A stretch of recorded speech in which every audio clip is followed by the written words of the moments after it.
बिस्मिल्लाहिर्रहमानिर्रहीम अस्सलाम वालेकुम। आज का हमारा जो टॉपिक है वो फर्स्ट ईयर के बायोलॉजी के चैप्टर नंबर 3 से है, जिसका नाम है एंजाइम। और आज हम एंजाइम के जो चैप्टर है उससे पढ़ेंगे क्लासिफिकेशन ऑफ एंजाइम, या हम कहते हैं कि नॉमेनक्लेचर, एंजाइम नॉमेनक्लेचर, कि एंजाइम को जो ये नाम दिए गए हैं वो किस तरह दिए गए हैं। मतलब जो एंजाइम का नाम रखा गया है वो भी किसी उसूल के तहत तो रखा गया होगा। तो असल में इनकी जो क्लासिफिकेशन है, इनको क्लासिफाई किया गया है। असल में क्लासिफिकेशन किस चीज़ को कहते हैं? क्लासिफिकेशन कहते हैं अरेंजमेंट ऑफ ऑर्गेनिज्म और anything else into groups and सब ग्रुप्स। ग्रुप्स और छोटे ग्रुप्स में किसी चीज़ को अरेंज करना, तरतीब करना, इसको क्लासिफिकेशन कहते हैं। ठीक है। और नॉमेनक्लेचर कहते हैं किसी चीज़ का नाम रख देना। तो बायोलॉजी में हमने देखा है कि किसी भी चीज़ का नाम अगर रखा गया है तो उसकी किसी क्वालिटी की बिना पर रखा गया है। ठीक है। तो इस तरह एंजाइम्स के जो है वो नाम भी रखे गए हैं और इनको क्लासिफाई किया गया है ग्रुप्स में। ठीक है। तो बहुत सारे एंजाइम्स हमारे पास मौजूद हैं, उनको 6 ग्रुप्स में तकसीम किया गया है। वो 6 ग्रुप हम आगे जाके पढ़ेंगे। सबसे पहले थोड़ा सा हिस्ट्री के बारे में बताते हैं कि शुरू में जब एंजाइम को नाम दिए जाते थे तो वो सबस्ट्रेट के बिना पे दिए जाते थे, सबस्ट्रेट के साथ एज लगा के। ये देखें, ये आप देख लें कि ASE सबस्ट्रेट के साथ, adding ASE with substrate, substrate के साथ ASE लगा लो, एंजाइम का नाम आ जाएगा।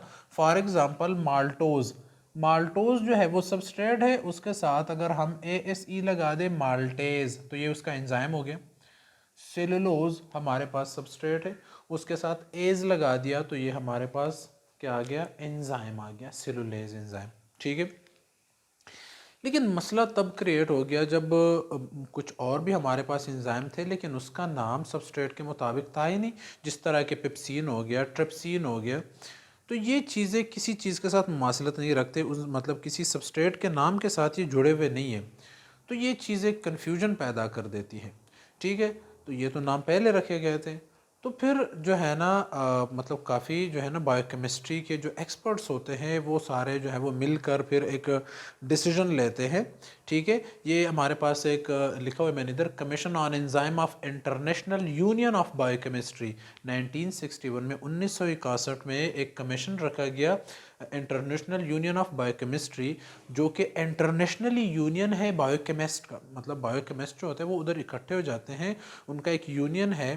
तो इंटरनेशनली मतलब आप क्या कहते हैं कि काफ़ी सारे ममालिक से जो है ना वो एक्सपर्ट इकट्ठे हो जाते हैं, वो बैठ जाते हैं, वो किसी चीज़ के बारे में डिसाइड कर लेते हैं।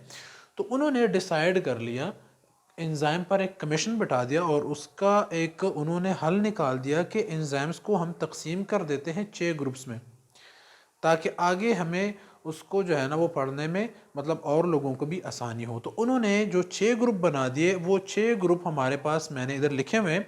सबसे पहले जो ग्रुप हमारे पास आता है वो है ऑक्सीडो रिडक्टेज।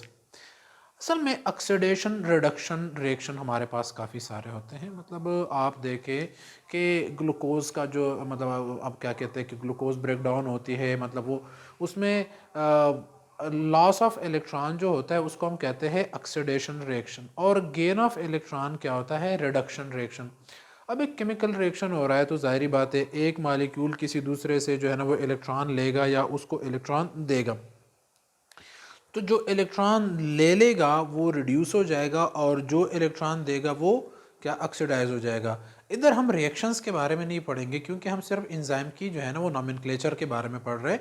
थोड़ा सा सिर्फ आइडिया देंगे कि जो ऑक्सीडेशन रिडक्शन होती है उसके लिए जो एंजाइम है उसको हम क्या कहते हैं? Oxido reductase. ऑक्सीडेशन के लिए ऑक्सीडेज मतलब रिडक्टेज वगैरह, इस तरह हमारे पास एंजाइम है। ऑक्सीडेशन रिएक्शन बेसिकली है क्या चीज़? मैंने एक छोटा सा फार्मूला इधर लिखा हुआ है कि ये एक मॉलिक्यूल है ए और ये बी है। ए के पास इलेक्ट्रॉन है, ए जो है ना वो ये रिएक्टेंट्स है और ये प्रोडक्ट है। तो ये जब प्रोडक्ट में कन्वर्ट होते हैं तो ये ए जो है वो अपने इलेक्ट्रॉन बी को दे देते हैं। ठीक है। तो बी जो है वो रिड्यूस हो गया और ए जो है वो ऑक्सीडाइज हो गया इस स्टेट में। तो इसको इस काम को करने के लिए जो एंजाइम चाहिए उसको हम ऑक्सीडो रिडक्टेज कहते हैं। मतलब हमारे पास सक्सिनेट डिहाइड्रोजनेजेस भी है, ऑक्सीजनेज भी है, परऑक्सीडेज भी है, काफ़ी सारे एंजाइम्स हैं। तो ये हमारे पास क्या आ गया? Oxido reductase. सेकंड नंबर पे हमारे पास आता है ट्रांसफेरेज। ये transfer of group from one molecule to other, मतलब एक मॉलिक्यूल के साथ जुड़ा हुआ है एक ग्रुप। ग्रुप का नाम हम क्या, मतलब मिथाइल ग्रुप है, कार्बोक्सिल ग्रुप है, कार्बोनिल ग्रुप है, अमाइन ग्रुप है, कोई भी ग्रुप किसी मॉलिक्यूल के साथ जुड़ा हुआ है और ये क्या करते हैं कि एक ग्रुप को हटा के दूसरे के साथ लगा लेता है ये एंजाइम, किसी दूसरे मॉलिक्यूल के साथ। फॉर एग्जांपल ए के साथ ग्रुप लगा हुआ है एक्स और इसका रिएक्शन हो रहा है बी के साथ, तो जो एंजाइम इस एक्स को हटा के बी के पास लाएगा, ए से निकाल के बी में लाएगा, उसको हम क्या कहते हैं, ट्रांसफेरेज। तो ये प्रोडक्ट हमारे पास आ गया, देखिए ये ग्रुप जो है वो ट्रांसफर हो गया बी के पास, ए मतलब खाली रह गया, ठीक है। तो जो ग्रुप को फॉर एग्जांपल मिथाइल ग्रुप को करेगा तो उसको हम ट्रांस मिथाइलेज कहेंगे, जो कार्बोक्सिल ग्रुप को करेगा वो ट्रांस कार्बोक्सिलेज होगा, जो अमाइन ग्रुप को होगा वो ट्रांस अमाइनेज उसको कहा जाएगा, ठीक है। तो ये हमारे पास सेकंड ग्रुप आ गया। सेकंड जो है ना हमारे पास ग्रुप ऑफ एंजाइम आ गया। थर्ड नंबर पे हमारे पास आता है hydrolase. Hydrolase catalyse hydrolytic reaction, मतलब किसी केमिकल को वाटर के अंदर डाल दिया और वो वाटर के अंदर डिसोसिएट होके दो और चीज़ों में कन्वर्ट हो गया, सही है। तो अब इस रिएक्शन को अंजाम देने के लिए फॉर एग्जांपल ए को मैं मिलाता हूँ वाटर के अंदर और वो हाइड्रोलिटिक एक्टिविटी वाटर के अंदर होती है, वो वाटर के अंदर स्प्लिट हो जाता है, ए कन्वर्ट हो जाता है बी प्लस सी में, एक नई चीज़ें बन जाती है। तो इस केमिकल रिएक्शन को सरंजाम देने के लिए जो एंजाइम हमारे पास चाहिए उसको हम कहते हैं हाइड्रोलेजेस। फॉर एग्जांपल जो है हमारे पास एंटेरेज, पास्पेटेज, पेप्टिडेज एटसेट्रा, ठीक है।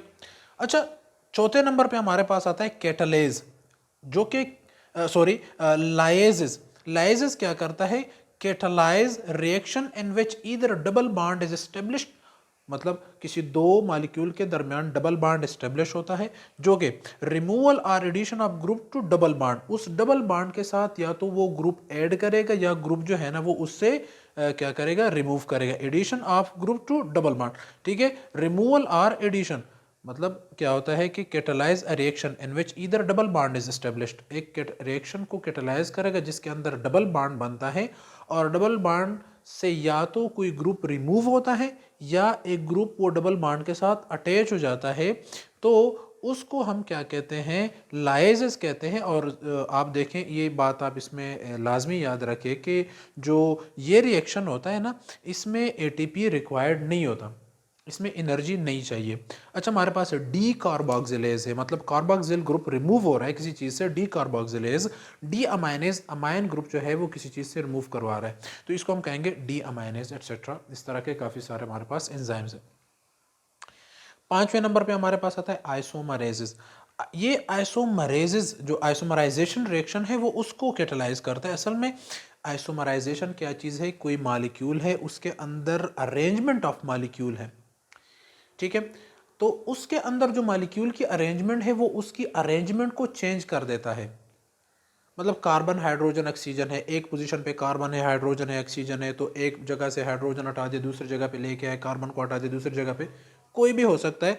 तो ये उसको क्या करते हैं कि इंटर मॉलिक्यूलर रीअरेंजमेंट कर देता है और चीज़ कंप्लीटली दूसरी चीज़ में कन्वर्ट हो जाती है। मतलब ए क्या बन गया, बी बन गया। किस तरह, ग्लूकोज 6 फास्फेट जो है वो फ्रक्टोज 6 फास्फेट में कन्वर्ट हो रहा है, ठीक है। तो इसके लिए हमारे पास जो एंजाइम चाहिए उसको हम कहेंगे पास्पो ग्लूकोज आइसोमरेज, ठीक है। अच्छा, और भी हमारे पास है एपिमेरेजेस है, म्यूटेजेस है, इस तरह के हमारे पास एंजाइम है। लास्ट नंबर पे जो हमारे पास आता है जो कि हमारे पास रिएक्शन करता है उसको हम कहते हैं लाइगेजेस। जो लाइगेशन रिएक्शन होता है वो उसको स्पीड अप करते हैं। अब असल में लाइगेशन क्या चीज़ है, तो bonds formation between two substrate, दो सबस्ट्रेट आपस में मिल जाते हैं, उनके अंदर क्या बन जाता है, बॉन्ड बन जाता है। क्या बन जाता है, उसके अंदर बॉन्ड बन जाता है।